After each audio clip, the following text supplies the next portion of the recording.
post-fight press conference from UFC Tampa on Saturday when Dana White addressed the media.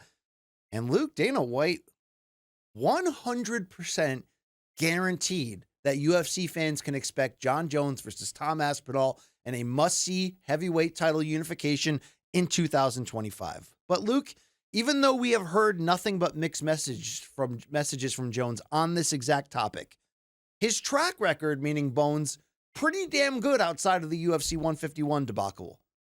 It kind of speaks for itself. So who do you trust more on this topic? Dana White or Jon Jones to the idea of whether we do see the Aspinall fight next year? I collected a little research, if I may. I'd like to share this with the audience about Dana White's guarantees. Now, let me make my... No, you're going to do that. Let me make my point here. Don't pop my balloon. Let me make my point. I am not suggesting that Dana White doesn't know better than us. He probably, almost certainly does. I'm sure he does. I'm not suggesting to you that the fight won't happen. That's not my point. I want to be very clear. I would love nothing more than the fight to happen. And Dana is right, by the way. That fight would be absolutely huge. I don't think it crosses 2 million buys. I think that's a little aggressive, but I do think it does huge numbers. It's easily one of the top 3 biggest fights that the UFC can make next year. Agreed? Yes. Okay. So I hope he makes it. I hope that it gets made. I don't know if it will be made, but I don't think the guarantee language means a lot to me. May I go through a list I have cobbled together for you? Oh, no. Does this involve Zuffa boxing? And then some. And then some. We have purchased an island. Okay. In February of 2008, Dana White said, quote, I'm going to be as bold as I'm going to be as bold as to say, I guarantee you that we're going to either be in the Boston Garden or Madison Square Garden by the end of the year. They did not end up going this there. Is petty and deep here. Where are we going? In July of 2013, he said that George St. Pierre would end up fighting Rory McDonald. Quote, I think these guys are handling like professionals doing their thing. And when the day comes, they're going to be there. I guarantee you they'll fight. They did not fight. In January of 2012, he said that New York would sanction the sport. Quote, it's going to happen. I guarantee it's going to happen this year. It did not happen until 2016. In September of 2021, he said that Jake Paul would never call out Anderson Silva. Quote, I fucking guarantee you this.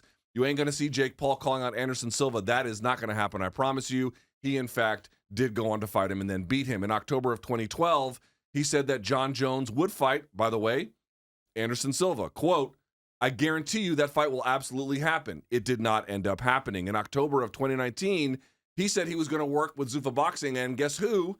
Al Heyman. Quote, I can guarantee you that I'll be working with Al Heyman. He did not do that. Need I say more? Hashtag Tachi Palace. There are lots of guarantees that he makes over the years. Amanda Nunes will never main event another pay-per-view after not being able to make I could do this all day long. Yeah. I want to be clear. He could be right. I hope he's right. I'll counter you. But him saying it's a guarantee does not mean anything. I can shit in a box and write guarantee on the outside. I will say, look, the counter argument to that is he's got a great track record because of the control that him and the matchmakers have over the fighters of delivering almost all of the things we've ever wanted, although you bring up good points. But let's hear him talk and give the reasoning and see if maybe this changes your mind. Jones versus Aspinall, is that sort of the big priority, and you think that's the biggest fight the promotion can put on in 2025? 100%. And I think it's probably the biggest fight in heavyweight history, and it's a massive fight in the history of the company too. It's a big fight. Yeah, we know Tom Aspinall's down. Jones is kind of like on the fence, or at least that's what he said publicly. But right. Have you talked? It's weird. How confident? What's weird about that? Let me tell you what's weird about that. So usually, those guys say that shit behind the scenes and not publicly. Jon says that shit publicly, but not behind the scenes. Jon is a very unique individual to deal with. From day one, I've been confident that Jon Jones would do that fight, right? I mean, even before the fight. I said if he won, there's no way Jon doesn't do this fight. Jon Jones isn't afraid to fight anybody, and that's a fact. And the only time that anything remotely weird has ever happened with Jon Jones was the time that his fucking camp did the weird Chael Sonnen thing. We can't fight Chael Sonnen on short notice. Other than that, and that wasn't him, it was his team, and he listened to his team for whatever reason. But that's like the goofiest fucking move in the history of the UFC. But other than that, Jon Jones behind the scene is not a guy that turns down fights. Would you guarantee 100% we see that fight? Yeah, Danny. Nice question. Yeah. I'll say 100%. Yeah. Again, he's said that many times. Okay, And many times it's been true. Hold on. Let's be fair. Many times it's been true.